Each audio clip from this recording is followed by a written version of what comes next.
নমস্কার বন্ধুরা, প্রতিদিনের রান্নাতে আরও একবার সকলকে স্বাগত জানাই। দেখুন আজকে বাগানে কতগুলো কুমড়ো ফুল ফুটেছে, আর কুমড়ো ফুল দিয়েই একটা রেসিপি বানিয়ে নেব। তার জন্য প্রথমে দুটো আলুকে ছোট করে কেটে আমি সিদ্ধ করে নিয়েছি। এখন আলুটাকে একটু ভালো করে মেখে নিচ্ছি। এরপরে এতে দিয়ে দিচ্ছি সামান্য পরিমাণ লবণ, আর দিয়ে দিচ্ছি জিরে গুঁড়ো, আর দেব ধনে গুঁড়ো। এই রেসিপিটা কিন্তু খুব সুন্দর হয়, একবার অন্তত বানিয়ে নেবেন। কুমড়ো ফুলের তো অনেক রকম আমরা খাই, তবে এই কুমড়ো ফুলের চপটা একবার বানিয়ে নেবেন, খুব সুন্দর হয়।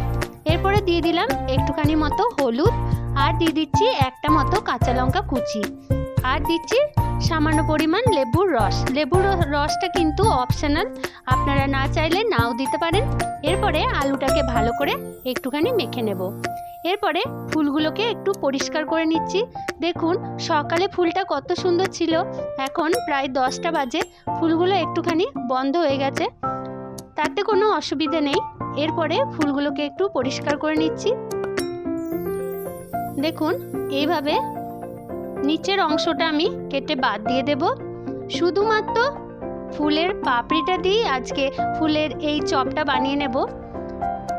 কুমড়ো ফুলের কিন্তু অনেক রকম রেসিপি হয়, তবে এই রেসিপিটা কিন্তু আমার মনে হচ্ছে খুব সুন্দর, তাই একবার অন্তত বানানোর অনুরোধ রইল। এরপরে আরেকবার ধুয়ে নেব, কেননা অনেক রেণু লেগে রয়েছে ভেতরে, তাই আরেকবার ভালো করে ধুয়ে নিচ্ছি।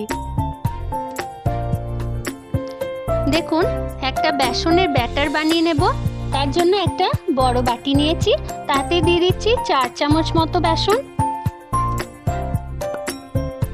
ব্যাটারটা বানিয়ে নিচ্ছি আগেই। দেখুন তার মধ্যে দিয়ে দিলাম সামান্য পরিমাণ লবণ। এরপরে জল দিয়ে ব্যাটারটাকে সুন্দরভাবে রেডি করে নেব। এখন মনে হচ্ছে আর একটুখানি জল লাগবে, তাই আমি আর একটুখানি জল এতে অ্যাড করছি।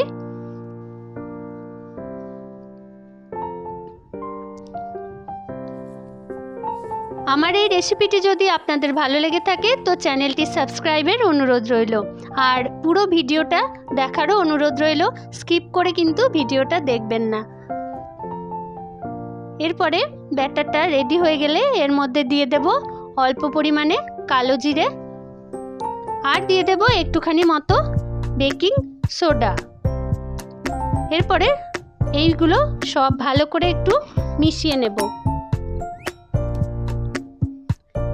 আবার বলছি, এই রান্নাটা কিন্তু খুব সুন্দর হয়। কুমড়ো ফুলের বড়া বা বেগনি অনেক তো খেয়েছেন, তবে একবার কুমড়ো ফুলের চপটা এভাবে বানিয়ে নেবেন, খুব সুন্দর হয়। সকলেই কিন্তু খেয়ে আপনার প্রশংসা করবে। দেখুন ব্যাটারটা কিন্তু রেডি হয়ে গেছে। এখন ফুলটাকে আরেকটু রেডি করে নিতে হবে। যে আলুর পুরটা আমি বানিয়েছিলাম সেটাকে এখন ফুলের মধ্যে নিয়ে নেব। দেখুন এভাবে করে আমি আলুর পুরটা ফুলের উপর দিয়ে দিচ্ছি এবং ফুলটাকে একটু মুড়ে নেব।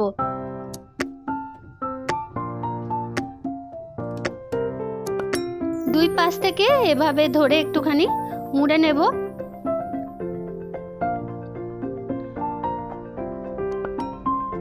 দেখি বুঝতে পাচ্ছেন কত সুন্দর হচ্ছে। গরম ভাতে পরিবেশন করবেন বা এমনিও যদি চায়ের সাথে পরিবেশন করেন, খেতে কিন্তু খুব সুন্দর হয়। একবার অন্তত বানিয়ে নেবেন। দেখুন আমি আরেকটা রেডি করে দেখিয়ে দিচ্ছি।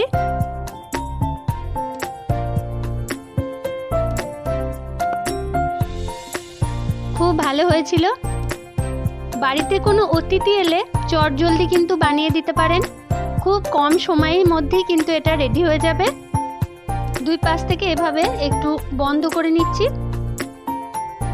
এভাবে করেই আমি বাকি দুটো ফুলকেও রেডি করে নেব।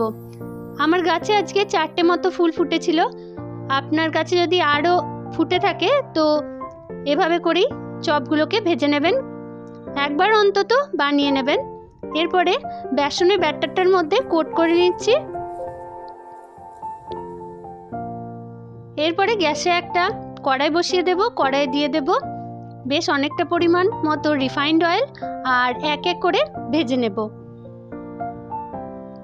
একটু চারিপাশে তেলটা লাগিয়ে নিলাম। এরপরে আমি দিয়ে দিচ্ছি।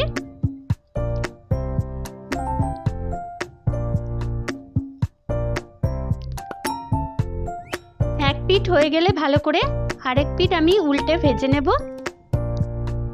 বাচ্চারাও কিন্তু যারা কুমড়ো ফুল খেতে ভালোবাসে না তারাও কিন্তু খেয়ে নেবে, বুঝতেই পারবে না যে আপনি কুমড়ো ফুল দিয়ে এটা বানিয়েছেন। দেখুন হয়ে গেছে, এখন আমি তুলে নিচ্ছি। এভাবে করে আমি বাকি দুটো ফুলকেও ভেজে নেব। এরপরে গরম গরম সার্ভ করব।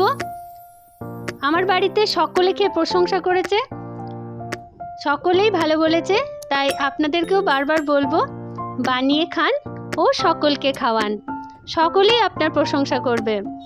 ধন্যবাদ সকলকে ভিডিওটি দেখার জন্য।